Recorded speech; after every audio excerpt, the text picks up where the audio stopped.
Oh yeah! You know what today is. Today is Wednesday, otherwise known as Hump Day. Hump Day! Get happy. You know what we like to do here on Hump Day? Actually, y'all don't know because it's the first video in the series. But on Hump Day, what we like to do is go over the best humps in anime. What are the best humps in anime, you might ask? Oh boy! So, there's a series that I'm starting where I'm just going to talk about the best ecchi shows that drop well, ever, period. Now, boobs are a magical thing, and we all know this, but in anime, they have a certain spice that makes them more magical.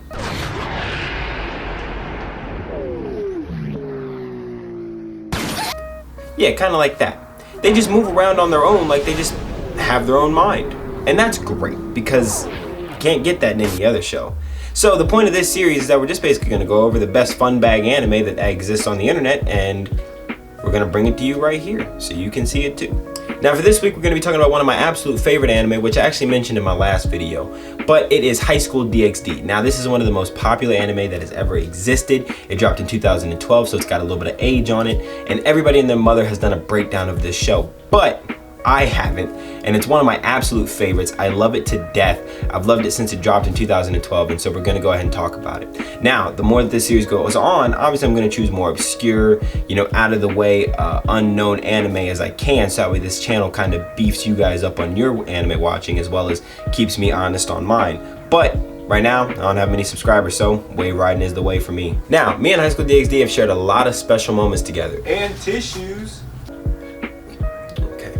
But what makes this show so great is that it fully finds a way to combine the harem and ecchi into an action-sized plot, and it uses the harem and ecchi as a way to bring the plot forward instead of just something that's there. It fully leans into the harem and ecchi aspect, and it truly makes it a part of the plot instead of just making it a side device for filler or fan service. So the main character actually derives power from his lewd, disgusting acts in this verse, and so because of that, you don't really feel so weird when titties just pop out of shirts every 5 seconds. You kind of get a little bit more pumped up because you know something crazy is about to happen. You know how Goku would take his weighted clothes off and that's like to signify that things are about to get real? Well, this show kind of does the same thing. Girls' clothes come off and then things are about to get real. And I mean, if you think about it, Goku has rock hard pecs and the girls have boobs. Now, School DxD plays so well with the theme of harem and ecchi because in this show, everybody's a devil. Well, not everybody.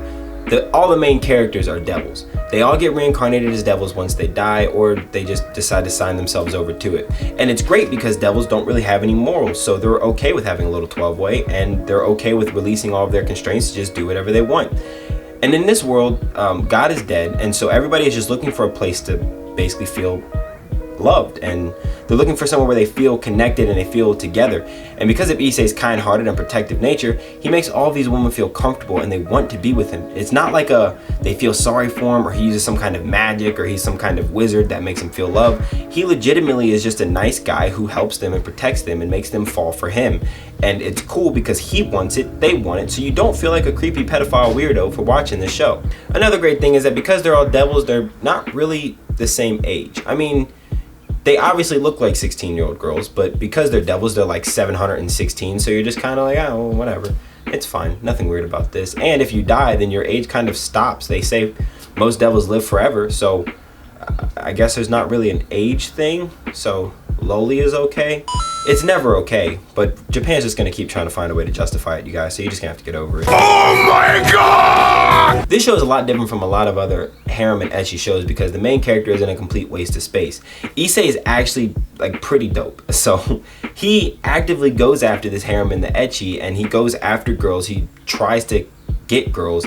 He's not very good at it, but because of his nature, girls come to him, and that makes the show dope. He's not one of those main characters saying, oh gosh, please put your clothes back on, and oh, I don't want this. No, he's not a bitch, okay? He's going after it. He's like, nah, what? The clothes are coming off? I need the pantalones on the floor, eh? Sorry, that was a really bad Hispanic thing. But yeah, so Issei really goes after this harem, and it's pretty refreshing to see because you don't feel so weird about it knowing that the main character wants it and the other girls want it, and his mutuality. The one cool thing about it is, though, no matter what girl he goes after, no matter how hard he falls for other girls, his heart and his peen still belong to the one and only Rias Gremory. Now, let me take a second to talk about my girl, Rias Gremory. She is and forever will be my anime female crush forever, okay, son? No woman takes her spot.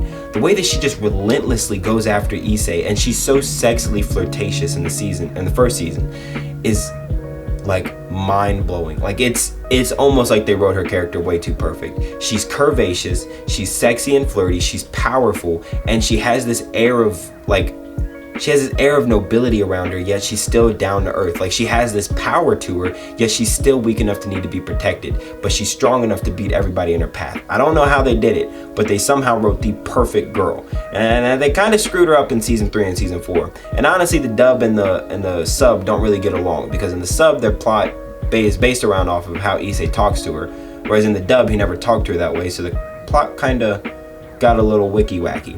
But season 1 and season 2, Rias, hands down best girl on the entire face of the planet. I would put my dick in it. Hold on. Oh! Ew! Dude! What the fuck? In the 6th or 7th episode, actually it might have been before that, it might have been like the 2nd or 3rd episode, Issei dies, she brings him back to life, and they're in the bed cuddling naked. Hold on, it gets better. So then he rolls out the bed and he's like, oh man, I'm imagining all this. And then she's like, nah, you're not imagining this. He's like, yo, I can see all your goods. And then she's like, yo, do you want me to stand up so you can get a better look? You're not covered up anymore. Yes, I know. But I can see your stuff?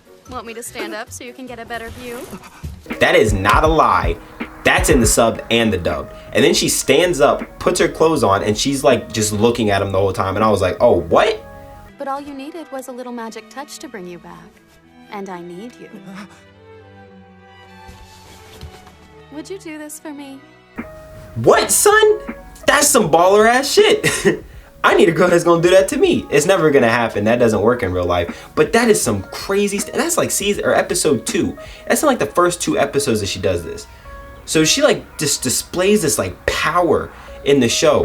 I think I'm getting a little too passionate about an anime, but I really need y'all to understand that if you're looking for a harem ecchi anime where the main character is just getting fucking smashed by these women, check out High School DxD, because they really go after this nigga. He can't stop it. I know, I'm awake. I'll be down in just a second. I'm just stretching.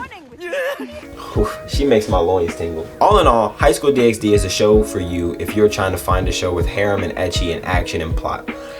The plot isn't amazing, the action isn't spectacular, and the ecchi is a little weird, but it's all put together so fluently and it leans into it so well that you don't feel like a weirdo who sits on his laptop getting chubby wubbies watching 2D titties move in different directions like magnets. That was a mouthful. So, High School DxD, 10 out of 10, go check it out, I recommend it. Alright y'all, that's the first hump day video that I have for you. I plan on making plenty more, and I kind of wanted to call it Titty Tuesdays, but I felt like Titty Tuesdays would be a little weird in the title, so it's going to be called the Hump Day Anime. I hope y'all enjoy. I have more videos on the way. I'm constantly working. I'm trying to get my green screen fixed and worked out. I'm trying to figure out how to do this stuff because I love y'all and I love content. I love creating. This is my puppy. Y'all can't see him. Look how fucking cute he is. This is in the thumbnail. This is the thumbnail right here. So, subscribe. I love you. I'm out. You was walking, thought I'd say something. Yeah, I'm shy, yeah, you have my heart pumping. I can pick you up, we can have a ride bumping. Maybe we can turn this into something.